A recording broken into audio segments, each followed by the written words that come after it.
嗨，大家好，我是坦平叔。今天是2025年9月14号。这一期我们闲聊一下华川粉。最近这个美国的一个公众人物，一个崭露头角的政治新星，一个保守派的旗手，大概是这意思，就是柯克被枪杀。我在几个节目里面都聊到了，这个引起了一些华川粉的这个意见，所以今天就专门做一期节目聊一聊这个事。老粉丝应该都知道。我在特朗普刚上任的时候，应该有1个月时间，可以说是天天都骂华川粉。华川粉基本上就是畜生，有很多人听了不高兴。但是我一直解释什么叫华川粉，不是说你支持特朗普你就是华川粉，你不够格。华川粉是什么？华川粉就是你不能批评特朗普，你只要批评特朗普，他就要骂你，说你是乡下人。说你是什么那个的，说你不懂，那种类似于国内把一个什么偶像推向这个神坛，网红超市，你不能批评，你一批评，那马上他的粉丝，他那个拥趸他就出来骂你。特朗普也一样，把他往神坛上推，就是华川粉。你要一批评特朗普，他马上跟那个网红超市的小粉那个拥趸一样攻击你，这个叫华川粉，就不允许别人批评特朗普。所以我所谓的华川粉，不是说你支持特朗普，是不允许批评特朗普。这种人就是畜生，到哪里都是畜生，没毛病。国内还有华川粉，还有上海还有华川粉，一个姓王的，这种人，就国内的华川粉，那就是畜生中的畜生，是顶配畜生，是这个极品畜生，畜生中的战斗机，叫战斗畜生。同样，我这也反对穿黑。什么叫穿黑？凡是特朗普他就黑。特朗普做的对的他也骂，这个在我这儿也不行。特朗普如果做的对的，我照样表扬他；他做的不对的，我就会批评。这个对和不对，我有我的标准，跟你的标准还不一定一样，所以你就得忍一忍，克制一下。如果你不想克制，你就换个频道，就这么简单。所以说，华川粉还有穿黑，在我这儿都有可能要招骂。我只表达我的观点。我不是谁的代言人，所以我不厌其烦地强调，在我这儿什么叫华川粉？你在别的地方、别的频道或者别的媒体上说华川粉，恐怕是一种定义，但在我这儿，我定义的华川粉是说不准批评特朗普的，要把特朗普往神坛上推的，这些人叫华川粉。实际上有点饭圈化呀，就这些人搁哪儿都是畜生。今天正好财经网他有个报道说，这个刺杀柯克枪手为22岁白人男性独立选民，弹壳刻字曝光，具体意味尚不明朗。他这财经网这么说的，他说美国东部时间9月12日上午，犹他州州长考克斯对外宣布，警方已经抓获了1天前枪击保守派活动家柯克的枪手。我觉得这个柯克说叫保守派这个旗手也不算过分。枪手名叫罗宾逊，泰勒·罗宾逊，为来自犹他州华盛顿县22岁白人男性。目前其作案动机尚未披露。在考克斯召开新闻发布会前1小时，美国总统特朗普率先对外公布称，他认为枪手已被逮捕。考克斯透露说，这名嫌疑人被捕是由其家人联系了一位朋友，这名朋友随后又联系了警方而实现的。罗宾逊向自己的家人承认是自己枪杀了柯克。在调查人员按照这一信息抵达其住所时，罗宾逊仍穿着与此前监控摄像头中所拍到的一致的衣服，即一件深色长袖 T 恤，其胸前印有美国国旗和一只展翅的鹰，也就是那个服装跟现场拍到的那个服装还是一样的。考克斯确认罗宾逊并非事发的犹他谷大学学生，而是长期与家人一起生活在华盛顿县。他还表示，目前据信罗宾逊是单独作案，并无同谋，但调查仍在进行中。实际上，我倒是觉得罗宾逊是什么政治派别，这个也重要，但是我觉得最重要的是应该搞清楚他是单独作案，他是独狼，还是有组织的。我觉得这个最重要。如果他背后是一个组织，精心策划这个事情，那这个性质就严重多了，就恶劣。如果只是个独狼，这个偶发事件，那只能说是叫悲剧。所以说，罗宾逊他有没有同谋？他有没有一个组织的策划实施这个事情？对于凶手来自犹他州本地一世考克斯没有讳言的遗憾，他说道：“我曾经祈祷这件事不是我们之中的人做的，但我的祷词没有得到回应。”调查人员此前已经查获了凶器，一把大威力猎枪。我不太知道他这个猎枪是什么枪，没玩过。枪膛内有一发已经击发留下的弹壳。就是猎枪和我们传统意义上说那个步枪，它有啥区别？不太懂，因为咱们的枪械知识，无论是理论知识还是实践的，都比较欠缺。虽然我也玩过几次枪，但是对这个还是比较欠缺，所以我不太理解那个大威力猎枪到底是什么个枪，没有个直观的感受。他说弹匣里还有3发子弹，他说4枚弹壳上面都刻了字。那个猎枪它击发以后，它那弹壳还在枪膛里面，那是为啥？咱们的印象中，我的印象中，步枪打出去子弹，那弹壳不就飞出去了吗？它弹匣里面还有3发子弹。最重要的是什么？就是一共这4个弹壳上面还刻了字。但是这些刻的字，我看财经网说，他说这些字好像都是那个游戏里面的，什么嘿法西斯主义者抓住，还有一个什么发现了支起来，这是什么？就是说好像是刻的是游戏里面的那些常用的那个词儿。完了之后，还有一个是美人再见，是个歌词。还有一个是什么？说如果你在读这句话，你就是同性恋者。现在很多专家在研究这些字到底什么意思。我在疑惑的就是他这个弹壳上他怎么刻的字，拿什么东西刻的？那弹壳一般是铜的，猎枪弹壳应该也是铜的，上面铜比较软，是不是拿刀刻的？这不太理解。这个犹他州高等教育系统的一份声明称，罗宾逊现为华盛顿县迪克西技术学院电气学徒项目3年级学生。这名字这么长，给我感觉他是职校吗？是技校是吗？什么电气学徒项目3年级学生？说据犹他州另一间大学犹他州州立大学确认，罗宾逊在2021年间曾经短暂就读过这所大学1个学期。罗宾逊的母亲还在他的社交媒体上发布一段视频，视频中罗宾逊朗读了他获得犹他州州立大学3.2万美元奖学金的信函。说明他学习还可以，是吧？他还有奖学金嘛？根据美媒报道，罗宾逊可能学习了工程专业。下面就是介绍罗宾逊的这个政治面貌了。说根据联邦选举委员会等机构的公开记录，罗宾逊于2021年在犹他州注册为独立选民，不过已经至少2次没有参加选举投票，包括4年一度的总统选举和中期选举。因此，罗宾逊目前选民记录状态是非活跃选民，按照这个互联网的说法叫沉默用户。而罗宾逊的父母都是注册在案的共和党选民。犹他州大约1半人口都是共和党选民，约1/4人口是独立选民。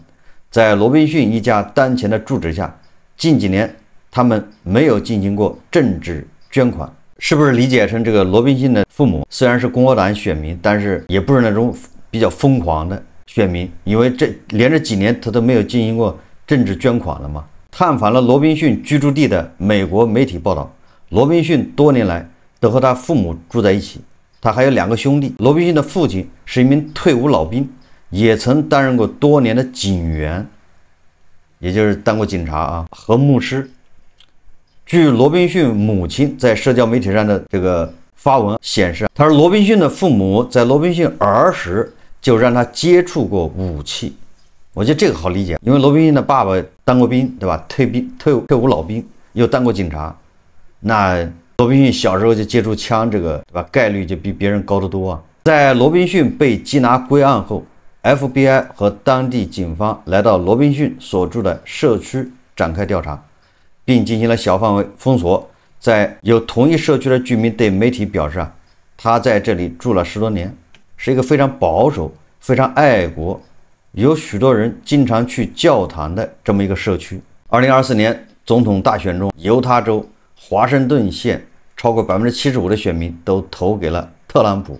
在犹他州考克斯的记者会上，他还引述罗宾逊的一名家人表述称，此前，罗宾逊曾在家庭聚餐中谈到过对于柯克的厌恶，原因是他认为柯克充满仇恨，并且散布仇恨。实际上，也就是说，这个罗宾逊在之前已经在一些场合表达过对柯克的这种厌恶、不满，也就是这个柯克发言是搞对立、拉仇恨。据称，当时罗宾逊与另一位家人提及说，柯克将前往俄亥俄大学，两人随即谈及了柯克及其观点。这名家人称说，罗宾逊近年来日益热衷于政治。另外，罗宾逊的室友向调查人员提供了有罗宾逊在电子游戏爱好者社交平台上的群聊信息，在其中，罗宾逊提及了他将猎枪留在一处灌木丛中，自外能看到猎枪，将枪裹在了毛巾中，以及需要取回猎枪等信息，还提及了在子弹上刻字等内容。相关信息与案发现场所发现的痕迹一致，也就是罗宾逊把猎枪用毛巾包裹放在灌木丛中。这我脑海里就展现出什么百宝山啊，应该是上世纪80年代还是90年代，北京百宝山什么大案。考克斯说，对柯克的袭击事件是对我们所有人的袭击，并称对柯克的政治暗杀远远超出了对一名个人的袭击行动。这是对我们所有人的攻击，这是对美国实验的攻击，这是对我们理想的攻击，这触及了有关我们是谁的根基，有关我们过去是谁，以及在更美好的时代我们可以成为谁。柯克在这个共和党的大本营犹他州，那是75%的人，对吧，都投票给特朗普了，在共和党大本营被枪杀，这本身就是一个讽刺。用我们中国人的话说，叫物极必反。美国联邦调查局局长帕特尔则在同一场新闻发布会上宣布说，罗宾逊是在犹他州当地时间9月11日晚上10点被拘留的，距离9月10日的枪击案大约过去了33个小时。在此之前，特朗普在美东时间9月12日早晨福克斯节目上透露枪手落网的消息。他同时透露，是某个与枪手关系非常近的人向警方告发此事。另外，他也确认犯人的父亲正在与调查人员合作。这个特朗普同时表示他希望枪手将被判处死刑。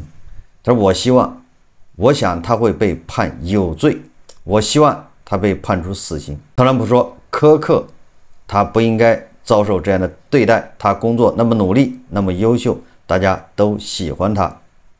特朗普还强调，犹他州仍保留死刑。同期，多家美国媒体引述匿名的执法官员消息报道称，枪手向自己的父亲承认了作案，随后其父联系了一名熟悉的牧师，并要求儿子自首。这名牧师最终将信息告知警方。也有报道指，这名父亲是通过公开的监控照片首先认出了自己的儿子，随后联系了前述牧师。美国一位右翼青年政治偶像突然陨落吧。从财经网报道，罗宾逊为什么要杀这个柯克，这个还在调查之中，采取这么极端的方式结束这个柯克，而且是一发入魂，他这个枪法还是非常厉害的。罗宾逊的一名家人曾经说过，罗宾逊在家庭聚餐中谈及这个柯克的时候，表达出厌恶，认为柯克是在挑起对立、拉仇恨、散布仇恨。那这个是不是就是罗宾逊要结果这个柯克？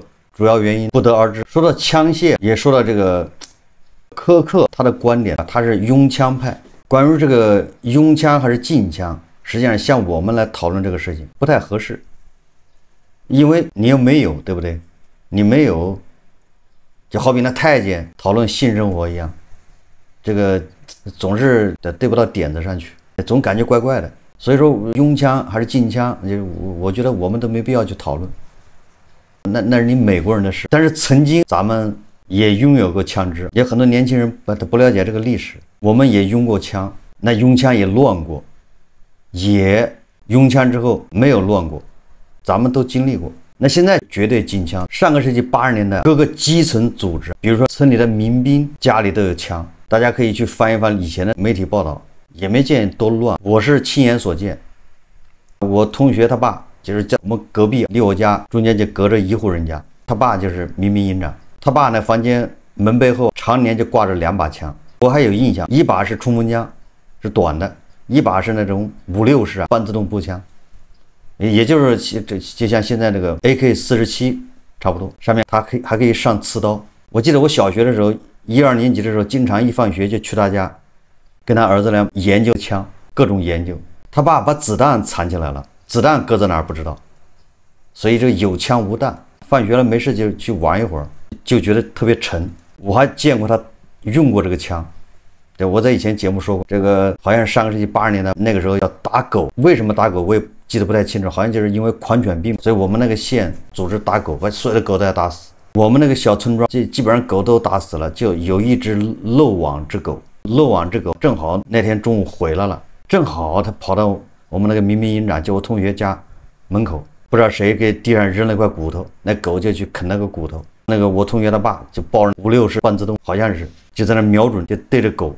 我旁边一圈人看着，我也在，大概他离狗也就3、4米的距离，太近了狗一跑，就听见那个清脆的枪响。那子弹打中狗什么地方我也反正没看见，狗枪一响一打中狗就跑了，地上还滴着血，那个子弹就打在土里面。我记得，但是后面还追着后面又补了1枪，还是2枪，总之那狗跑了，居然没死，没打中要害，打中肚子了。后来我们把土里的子弹头还给抠出来了。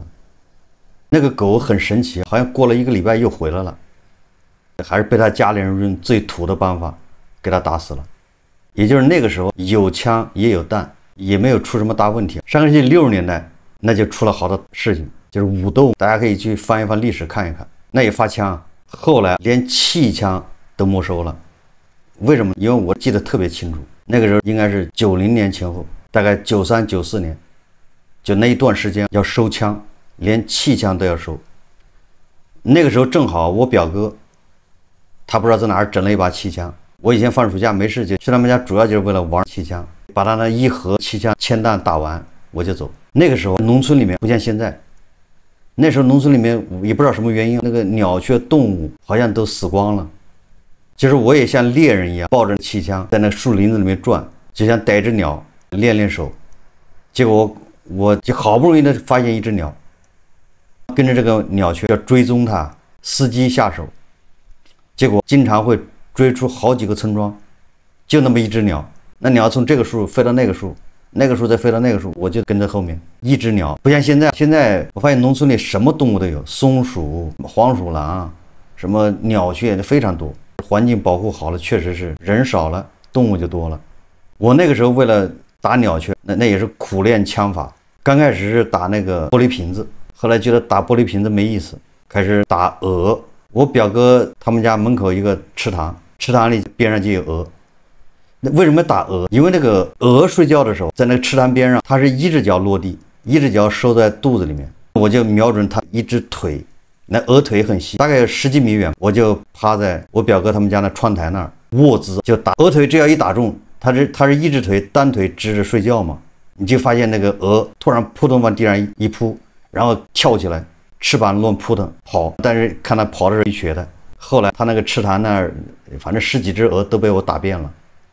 后来他们邻居都觉得纳闷，他说这鹅怎么走路都一跛一跛的？他们抓住了鹅看一看，感觉那个腿好像受伤。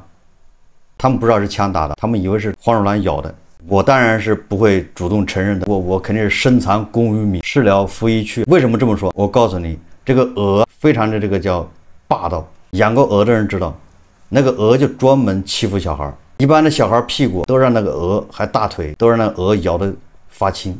我小时候就老被鹅追，那鹅就简直是动物里面的恶霸，专门欺负小孩，把他腿打瘸了，他追小孩就不那么方便了，一跛一跛的。所以我的枪法还是可以的。后来我用军用手枪啊，打25米靶，8环的很多，打个手枪的都知道，你手枪要打准很难的。我记得好像是94年、95年，这个农村里面枪就收完了，猎枪，不是什么气枪，那都得没收。完了之后，农村里还有人自己做的霰弹枪是吧？那也是打猎用的，里面装铁砂的，一搂，那覆盖面积特别大，弄得不好把自己脸炸了，也很危险。就这些枪也都没收了。所以我们现在聊拥枪还是禁枪，这纯粹是多余。所以这里我要说个我的个人观点，这个柯克他是拥枪派，他觉得美国人人人都可以用枪来捍卫自由，这个也没毛病。我刚才也说了，罗宾逊他到底是有组织的，还是他是独狼？他是一个人。如果有组织的谋杀，那这性质非常恶劣；如果他是独狼，他是一个人，实际上就是告诉了我们，也不是告诉我们，是告诉美国人，跟我们没有关系，因为你没有枪。告诉了美国人，你说话要小心一点，你有说话的自由。就像罗宾逊说的，你有这种，你拉仇恨，你搞对立，散布这种仇恨，你可以图一时口舌之快，那有人就可以举起枪，那无非他受到法律的严惩呗。最后按照犹他州的法律是判死刑还是判什么刑，他负法律责任。你又是拥护，你又是提倡拥枪的，你口若悬河，你善于言辞，你善于辩论，人家说不过你，人家就拿枪对准你，这个恐怕是一个现状。未来这些网红、这些政治人物，他就不得不考虑有没有必要这么极端。也就是黑粉他有枪，你在国内的黑粉只有键盘，但是美国的黑粉还真有枪。现在社交媒体这么发达，网络这么发达，它跟过去不一样。过去因为还是靠纸媒，社交媒体没那么发达，所以说你这种极端的言论，充满仇恨的言论，这言论它的影响，它的传播就没有那么广。而且纸媒和电视媒体一个最大的区别就跟互联网最大区别，它没有互动性，它是单向的输出，所以很难产生这种效应。但是现在的社交媒体就不一样了，大家还产生互动，产生共振，所以说你这种很多出格的言论就更容易产生一些严重的影响。所以这是现在网络和社交媒体传播的一个特征，它还具备了互动性，它具备了这种放大效应，就是一旦互动了还能产生放大，大家在这里面讨论越来越激烈，越来越偏激，那有人就会受不了，就采取这种出格的措施。我说不过你，但是我也认为你是错误的，你对社会有很大的危害，我把你结果掉，为民除害，哎，这种思想呢就出来了。所以我觉得这对美国这些政治人物来说就相当于他们又面临着一种风险。我在以前节目说了，我反对暴力，我反对这种搞法，但是我看了柯克的他的言论，我在以前节目说了，他诋毁乌克兰的反抗侵略，他认为克里米亚是俄罗斯的等等，他还有好多言论关于俄乌的言论。虽然我反对暴力，但是他中枪我不觉得有什么难过的，我认为这是咎由自取。很多划船粉他听不懂，这划船粉为什么是划船粉？他智力发育确实有欠缺，如果但凡智力正常一点，他就不可能成为划船粉，这个道理就这么简单。这些划船粉就是智力残缺，他理解不了。罗宾逊他下手之前，他还来咨询我，我肯定反对，你不能这么干，但是他也没经过我同意，他就干了。我不提倡，但是这个结果我也不觉得难受。按照中国人的朴素的观念，老天爷收你，别人收不了你，治不了你，但是老天爷治你，这遭天谴，那有什么办法？有很多划船粉他理解不了。我这举2个例子啊，这个划船粉这有助于他理解。我反对买彩票，对吧？我不觉得买彩票能改变你的命运，我也不买彩票。但是假如有一天啊，我无意中买了一个彩票，中了1个亿，那你说我是高兴还是不高兴？再比如加藤老师，我觉得这个网上有人对加藤老师喊打喊杀，我也是反对的。但是加藤老师跑到西安摔了一跤，跑到北京郊区又摔一跤，我觉得很痛快，我觉得很开心，这有什么毛病吗？加藤老师去淄博，据说有人要打他，我也反对的。但是他真要被人打了，我也觉得挺痛快，这有啥问题？不是我这是正常反应，我觉得痛快，难道我非要装出来说我不痛快，我很难受？所以划船粉很多都是装逼犯、道德婊，装什么我不同意你的观点，我捍卫你的什么说话的自由，他对这个都是一知半解的，不知道从哪儿学了这么一句话，完了就到处乱套。所谓的说我不同意你的观点，但是我捍卫你说话的自由，是捍卫别人按他的那种思路去说话，捍卫别人成为他嘴替的自由。这就是华传粉的嘴脸。我觉得苛刻这个结局，我觉得挺好。为什么这些华传粉就不捍卫我说话的自由了，就批评还去举报？所以说这些人，华传粉，我说了，我多次强调啊，有一个算一个，都是畜生。尤其是国内的华传粉，那就是畜生中的畜生，极品畜生。加藤老师坏了事，遭到铁拳的打击，那我还不高兴是吗？这时候我还批评铁拳是吗？说你不该罚加藤老师，罚了900万不合适。所以你说这华传粉，那有一个算一个，不是畜生是什么？华传粉，你为柯克的死悲哀难受也没关系，我也没说你啥。你把柯克的照片放在你爸妈照片中间供着也没问题，我在你家给他设个牌位，我也不会笑话你。但是你不要强迫别人，那是你的偶像，是你的代言人，是你精神寄托，那是你的，你不要把它强迫给别人。就我也不懂这个华传粉为什么人不做，他非要做畜生。我昨天一个节目标题叫感觉华传粉好像死了个爹，一下捅了马蜂窝了，这些华传粉都闻着味儿就来了。